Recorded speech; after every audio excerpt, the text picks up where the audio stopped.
Was born in the famous Quraysh family of Makkah in 1570 AD. His father's name was Abdullah and his mother was Amina. His father Abdullah almost 6 months before Hazrat Muhammad was born. His mother lost. His father Abdullah died almost 6 months before Muhammad was born. Abdullah was the best and most pious among the sons of Abdul Muttalib and his most beloved. His grandfather and uncle were very kind to him. They looked after him. As a boy, he was very intelligent. From his boyhood, he is intelligent and always spoke the truth. From his boyhood, he was very truthful and reliable. He always spoke the truth and never told a lie. So he was called Al-Amin. At the age 25, he married Khadija. He always thought about the patience of Allah. He spent most of his time in meditation in the cave of Mount Hira to seek truth. At last, he found the truth. He preached as there is no God but Allah and Muhammad is his prophet. The Arabs were worshippers of many gods and goddesses. His preaching made them angry. They laughed at him, even tried to kill him. In 1622 AD, he left Makkah for Medina with his followers. This is called the Hijrat.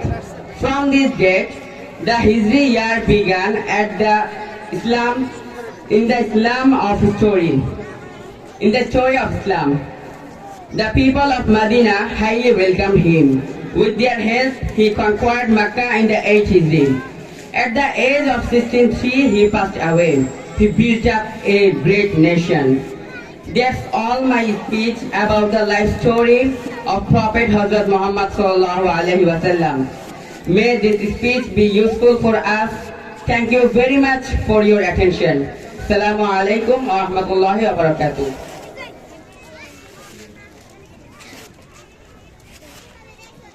সকলে জোরে সোরে বলি মাশাআল্লাহ।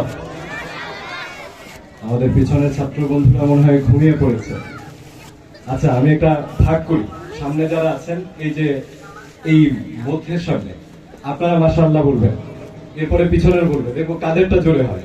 এরপরে প্রথমে আপনারা জোরে সোরে বলি মাশাআল্লাহ। এবার আপনারা চুপ থাকবেন, পিছনের ভাইরা যারা আছেন আপনারা বলবেন মাশাআল্লাহ। সকলে একসাথে মাশাআল্লাহ। ধন্যবাদ। আপনারা এতক্ষণ পর্যন্ত উপভোগ করলেন ইংরেজি বক্তৃতা। আমাদের মুহতারাম পাবনা হুজুর কিছুক্ষণ আগে এই মাদ্রাসার বৈশিষ্ট্য সম্পর্কে খুব সুন্দরভাবে বলে গেছেন। সেক্ষেত্রে আমার বলার অপেক্ষা রাখে না। তারপরে একটু কথা যদি বলি আমার ব্যক্তিগতভাবে, সেটা হচ্ছে বর্তমান সময়ে মাদ্রাসা শিক্ষার এই ক্লান্তি লগ্নে এই মাদ্রাসাটাকে যদি মাদ্রাসা শিক্ষার আশার আলো বলেন, আমি মনে হয় ভুল বলিনি বলে আমি মনে করি। একাধারে ইংরেজি বক্তৃতা এবং কিছুক্ষণ পরে আপনারা দেখতে পাবেন যে এখানে ছাত্ররা আরবিতে একে অপরের সাথে কত সুন্দরভাবে কথা বলে।